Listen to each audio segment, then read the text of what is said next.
नमस्कार विद्यार्थियों। आज हम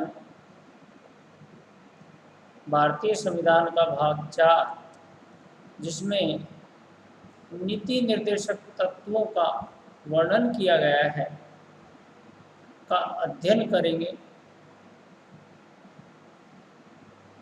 नीति निर्देशक तत्व का अर्थ क्या है, यह भी जानना हमारे लिए जरूरी है। नीति निर्देशक तत्व वे तत्व हैं जो राज्य को नीति या कानून निर्माण में मार्गदर्शक की भूमिका निभाते हैं। वे तत्व जो राज्य के लिए गाइडलाइन का काम करें, राज्य के लिए एक दिशा निर्देश का काम करें कि आप इस दिशा में कानून बनाने की कोशिश करें। भारतीय संविधान में मौलिक अधिकारों के समकक्ष ही नीति निर्देशक तत्वों का प्रावधान करने का संविधान निर्माताओं का मंतव्य था। ऐसा उनका ध्येय था, लक्ष्य था। पर क्योंकि हमारे देश के पास इतने संसाधन नहीं थे कि मौलिक अधिकारों की तरह इन नीति निर्देशक तत्वों को भी लागू किया जा सके, इसलिए इन्हें मौलिक अधिकारों से भिन्न संविधान के भाग 4 में प्राथमिकता दी गई है, स्थान दिया गया है। अब प्रश्न है कि नीति निर्देशक तत्व किस देश से लिए गए या किस देश से प्रेरित हैं। नीति निर्देशक तत्व आयरलैंड के संविधान से लिए गए हैं और इनका जो संविधान के भाग 4 में वर्णन है उसमें अनुच्छेद 36 से 51 सम्मिलित है। अतः हम अनुच्छेद के क्रम में या अनुच्छेद 22 नीति निर्देशक तत्वों का अध्ययन करने की कोशिश करेंगे और नीति निर्देशक तत्वों का उद्देश्य है भारत में सामाजिक, आर्थिक और राजनीतिक न्याय तीनों लोकतंत्र के आधारशिला हैं और इनका संविधान की प्रस्तावना में उल्लेख है। सामाजिक न्याय की स्थापना मौलिक अधिकारों से स्थापित करने की संविधान में व्यवस्था की है, जबकि आर्थिक और राजनीतिक न्याय की स्थापना या आर्थिक और राजनीतिक लोकतंत्र की स्थापना नीति निर्देशक तत्वों के माध्यम से प्राप्त करना संविधान का उद्देश्य रहा है। अतः आर्थिक और सामाजिक लोकतंत्र के साथ ही राजनीतिक लोकतंत्र की स्थापना करना नीति निर्देशक तत्व और मूल अधिकारों का सामूहिक रूप से उद्देश्य है। संविधान के अनुच्छेद 36 में राज्य की परिभाषा दी गई है। राज्य का अर्थ यहाँ वह नहीं है जिसको हम 4 तत्व जनसंख्या, निश्चित भूभाग, सरकार और संप्रभुता से मिलकर बने हुए संघ या समुदाय को कहते हैं। यहाँ राज्य का अर्थ है वे सब जो नीति निर्देशक तत्वों की पालना करने और करवाने के लिए जिम्मेदार हैं, राज्य कहलाएंगे। जिस प्रकार संविधान के अनुच्छेद 12 में राज्य को परिभाषित किया गया है, उसी प्रकार संविधान के अनुच्छेद 36 में राज्य को परिभाषित किया गया है। देखिए विद्यार्थियों,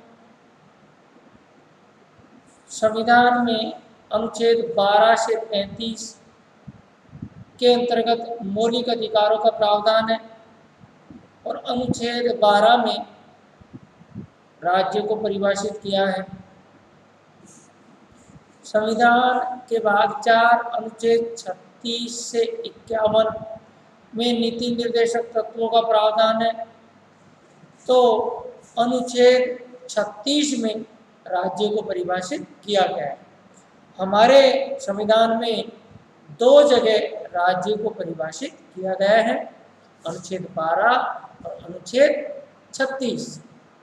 अतः दोनों जगह ही राज्य का अर्थ है केंद्र सरकार, राज्य सरकार और केंद्र और राज्य दोनों की नौकरशाही तथा शहरी और ग्रामीण पंचायत स्तरीय जितनी भी संस्थाएं हैं वे सब राज्य के नाम से जानी जाएंगी और इनका उद्देश्य होगा, इनका कार्य होगा नीति निर्देशक तत्वों को लागू करना। संविधान के अनुच्छेद 37 में लिखा है कि नीति निर्देशक तत्व की प्रकृति वाद योग्य नहीं है, जस्टिसिएबल नहीं है, न्याय योग्य नहीं है। अतः अनुच्छेद 37 में नीति निर्देशक तत्वों की प्रकृति का वर्णन है। अनुच्छेद 28 में अनुच्छेद 36, 37 के बाद अनुच्छेद 38 में लिखा है कि नीति निर्देशक तत्व लोक कल्याणकारी राज्य की अभिवृद्धि में सहायक होंगे। अर्थात अनुच्छेद 38 में नीति निर्देशक तत्वों के उद्देश्य का वर्णन किया गया है। तो हम फिर से तीनों अनुच्छेद को एक साथ देख लेते हैं। अनुच्छेद 36 में राज्य को परिभाषित किया है नीति निर्देशक तत्वों के संदर्भ में। अनुच्छेद 37 में नीति निर्देशक तत्वों की प्रकृति का वर्णन है, अर्थात ये वाद योग्य नहीं है। अनुच्छेद 38 में नीति निर्देशक तत्वों के उद्देश्य का वर्णन है, अर्थात नीति निर्देशक तत्वों का उद्देश्य लोक कल्याणकारी राज्य की स्थापना करना है। अनुच्छेद 39 क जो संविधान में बाद में जोड़ा गया, 42वें संविधान संशोधन अधिनियम से जोड़ा गया, जिसमें गरीब और उपेक्षित जो वर्ग हैं, जिनकी आय कम है, जो जीवन बसर करने में अपने आप को अक्षम समझ रहे हैं, ऐसे उपेक्षित वर्ग के लिए निःशुल्क कानूनी सहायता, फ्री लीगल एड या विधिक परामर्शदाता या वकील उपलब्ध करवाना सरकार की प्राथमिक जिम्मेदारी है। यह 39 में स्पष्ट रूप से लिखा हुआ है। अनुच्छेद 40 में ग्राम पंचायतों के संगठन का वर्णन है। विद्यार्थियों, हमारे राष्ट्रपिता महात्मा गांधी के जीवन का उद्देश्य आदर्श राज्य की स्थापना करना रहा और उनके आदर्श राज्य की रीढ़ की हड्डी ग्राम व्यवस्था रही और इस ग्राम व्यवस्था को आत्मनिर्भर बनाने के लिए महात्मा गांधी ने संविधान में अनुच्छेद 40 को स्थान दिलवाया और उसमें ग्राम पंचायतों के संगठन की व्यवस्था कैसी होनी चाहिए इसका वर्णन किया है। और गांधी जी के इस आदर्श ग्राम, आदर्श राज्य को साकार करने के लिए 73वें और 74वें संविधान संशोधन अधिनियम के द्वारा गांव और शहर दोनों जगह पंचायती राज की संस्थाओं की स्थापना की गई। अतः नीति निर्देशक तत्वों में से बहुत सारे ऐसे निर्देशक तत्व हैं जिनको संविधान में दूसरी जगह स्थान दे रखा है और उन पर हमारे देश और देश की जितनी भी राज्यों की, प्रांतों की सरकार हैं, उन्होंने अलग से कानून बना रखा है।